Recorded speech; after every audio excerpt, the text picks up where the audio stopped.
illallah, la illallah, la ilaha illallah, la illallah, la ilaha illallah, la illallah, la ilaha illallah, la illallah, la illallah.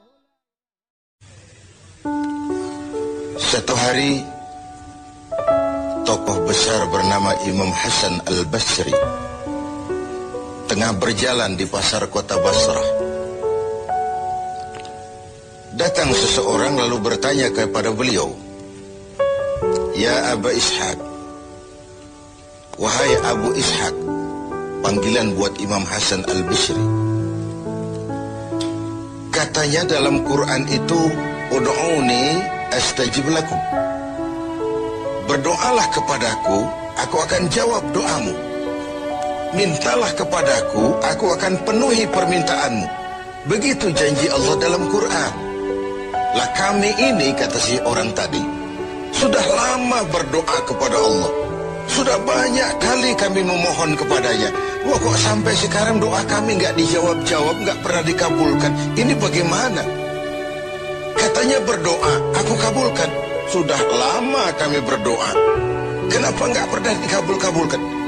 Apa doa kami salah pasang? Apa Tuhan pas kebetulan nggak dengar? Atau bagaimana ini? Imam Hasan Al-Basri senyum lalu menjawab, "Ya ahlal Basrah, hai penduduk Basrah, hatimu mati. Dari hati yang mati, bagaimana mungkin doa akan terjawab? Tidak ada getaran yang menyebabkan channel kepada Allah itu nyambung. Tidak ada. Dari hati yang mati, doa tidak mengeluarkan getaran untuk sampai kepada aras. Hatimu mati, maka doamu tidak dikabulkan." Kita renungkanlah jawaban ini. Sederhana, doa tidak didengar Tuhan. Permohonan tidak dikabulkan olehnya.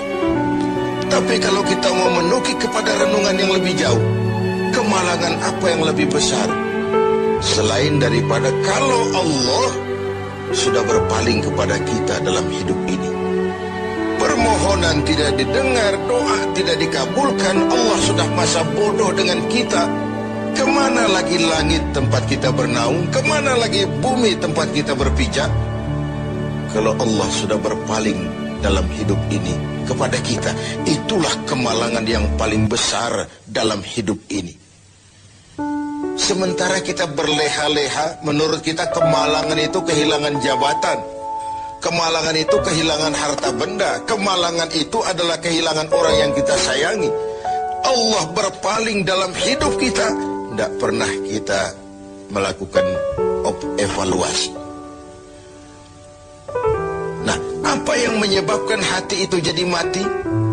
Sehingga tidak ada getaran yang nyambung ke aras, yang mengakibatkan Tuhan berpaling dari kita. Doa tidak lagi didengar, permohonan tidak lagi dikabulkan. Ada beberapa hal yang menyebabkan hati jadi mati, sehingga doa tidak terangkat. Imam Hasan Al-Basri menjelaskan beberapa faktor yang menyebabkan hati menjadi mati.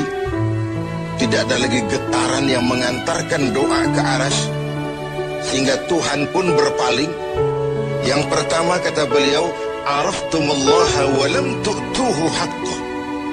Kamu kenal Allah, tapi haknya untuk disembah, kewajibanmu untuk menyembah, tidak pernah kamu laksanakan. Bagaimana hati tidak jadi mati? Kenal. Siapa pencipta alam semesta? Allah. Siapa pencipta lautan, gunung, sungai? Allah. Siapa pencipta langit dan bumi? Allah. Siapa pengatur segala-galanya? Allah. Salat apa tidak? Tergantung kebutuhan. Kamu kenal Allah, tapi haknya untuk disembah, kewajibanmu untuk menyembah, tidak pernah kamu laksanakan. Bukankah simpel bahwa Fatihah saja mengajarkan iyyaka na'budu wa iyyaka nasta'in? Hanya kepadamu kami menyembah dan hanya kepadamu kami mohon pertolongan. Tertibul kalimat, na'budu dulu baru nasta'in. Kalau na'budu terlaksana, nasta'innya pasti top chair.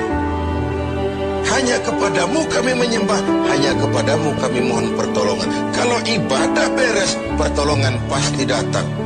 Doa didengar, permohonan dikabulkan, munajat pun diterima. Kenapa? Na'budunya beres, maka nasta'innya nikmat. Tidak diajarkan kita iyyaka nasta'in wa iyyaka na'budu, tapi na'budu dulu, baru kemudian nasta'in. Kalau hati tidak mau mati, janganlah pengenalan kita kepada Allah tidak diiringi dengan pendekatan kita kepadanya. Bagaimana cara mendekat kepada Allah? Logika saja. Mau dekat dengan presiden, ikuti peraturan yang dibuat oleh protokolernya presiden.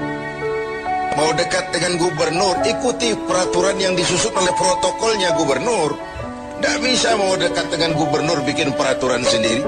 Mau dekat dengan Allah bikin metode sendiri. Dengan jalan ngelamun, duduk madep ngidul, bengong 4-5 jam, lalu mau dekat dengan Allah. Mau dekat dengan Allah, ikuti cara yang sudah diatur oleh Allah melalui utusan-utusannya. Bukan dengan cara membuat sesuatu sendiri. Ini yang pertama. Lalu yang kedua, yang menyebabkan hati jadi mati, qara'tumul Qur'an walam ta'malu bih. Kamu baca Al-Quran, kamu dengungkan Al-Quran, kamu sanjung Al-Quran, walam ta'malu bih, tapi isinya, ajarannya tidak pernah kamu laksanakan. Isinya, ajarannya sering malah diinjak-injak. Bukankah kita hidup di satu zaman di mana tuntunan sudah menjadi tontonan, dan tontonan sering dianggap sebagai tuntunan? Bukankah kita hidup di satu masa di mana orang yang jujur dikhianati dan pengkhianat malah diberikan amanah? Bukankah zaman ini sudah terjadi pergeseran nilai yang sedemikian rupa? Kita baca Al-Quran, kita musabakohkan pula bacaannya, tapi isinya, ajarannya tidak pernah kita laksanakan. Bahkan nyaris sering kita injak-injak. Hati jadi mati. Sama dengan kalau kita dikirimi surat oleh seseorang yang sangat kita kagumi. Kita baca surat itu siang malam. Kita ceritakan kepada orang, saya dikirimi surat oleh orang yang sangat saya kagumi. Tapi perintah yang ada dalam surat itu tidak pernah kita laksanakan. Saya percaya betul yang kirim surat mesti marah. Kau baca itu penting supaya kau ngerti apa isinya, tapi setelah kau ngerti mau ia laksanakan. Begitu Al-Quran diturunkan kepada kita, kamu baca Al-Quran, tapi isinya tidak pernah kamu amalkan. Bagaimana hati tidak akan menjadi mati karenanya? Pemirsa TV7 yang berbahagia, yang ketiga penyebab hati itu menjadi mati, akaltum ni'mata rabbikum walam tashkurulah. Kamu makan nikmat Tuhanmu, tidak pernah kamu bersyukur kepadanya. Ikan Tuhan di laut itu tiap hari diciduki, tapi Tuhannya diabaikan. Tidak pernah sesaat pun dalam hidup ini nikmat Allah pernah berhenti. Sejak kita bangun tidur sampai kita tidur kembali, bahkan tidur itu sendiri. Dari sekian nikmat yang kita tidak akan pernah sanggup menghitungnya, Tuhan cuma minta syukuri nikmat itu. Kalau kau syukuri, aku tambah. Kalau kau ingkar, azabku itu pedih. Tiap hari kau makan nikmat Tuhanmu, akaltum nikmata rabbikum. Kau makan nikmat dari Tuhanmu, walam tashkurulah, tapi kepadanya kamu tidak pernah bersyukur. Baik syukur dalam bentuk ucapan, lebih-lebih syukur dalam bentuk perbuatan. Karena kalau syukur ucapan semua bisa. Alhamdulillah, terima kasih Tuhan, puji syukur, terima kasih Tuhan. Tapi perbuatannya sering tidak sinkron dengan ucapannya. Kalau saya diberikan harta oleh Allah, mulut saya tidak pernah berhenti. Alhamdulillah Tuhan, terima kasih dikasih harta. Tapi pelitnya 17 setan. artinya orang itu baru syukur perbuatan, baru syukur ucapan, belum syukur perbuatan. Karena syukur perbuatan artinya mempergunakan suatu nikmat sesuai dengan kehendak yang memberikan nikmat itu. Allah memberikan harta kepada saya. Apa yang Allah kehendaki dengan menggunakan harta itu? Bagaimana kehendak Allah tentang penggunaan harta itu? Allah memberikan jabatan kepada saya. Apa yang Allah kehendaki dengan memberikan jabatan ini kepada saya? Mempergunakan suatu nikmat sesuai dengan kehendak yang memberinya. Itulah syukur yang sebenarnya. Ini yang keempat. Yang kelima, penyebab hati itu jadi mati. Qultum annal mauta haqqun walam tasta'iddu lah. Kamu yakin, kamu percaya, kamu tahu betul hidup akan berakhir dengan kematian. Namun kau tidak pernah mempersiapkan diri untuk itu. Baik menghadapi kematian maupun menghadapi yang lebih penting sesudah kematian. Karena mati pada dasarnya sebuah peralihan dari sebuah tahap kehidupan kepada tahap kehidupan yang berikutnya. Bukan akhir. Bahkan saya lebih cenderung mengatakan mati adalah istilah yang digunakan bagi orang yang sedang hidup.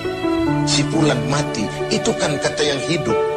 Yang mengalami sedang pindah ke alam lain. Jadi tidak ada alasan hidup sulit bener, mending mati habis urusan. Tidak selesai sampai di situ. Tidak selesai urusannya. Hidup terus berlanjut di alam barzakh, terus berlanjut di alam mahsyar. Ini satu perjalanan panjang. Seperti kita akan berangkat keluar kota yang jauh, tentu kita harus menyiapkan bekal. Semakin jauh perjalanan, semakin banyak bekal yang kita bawa. Kalau Anda akan berangkat jauh, tidak bawa bekal berangkat juga, itu kan nekat sama namanya. Sampai ke tujuan belum tentu, sengsara di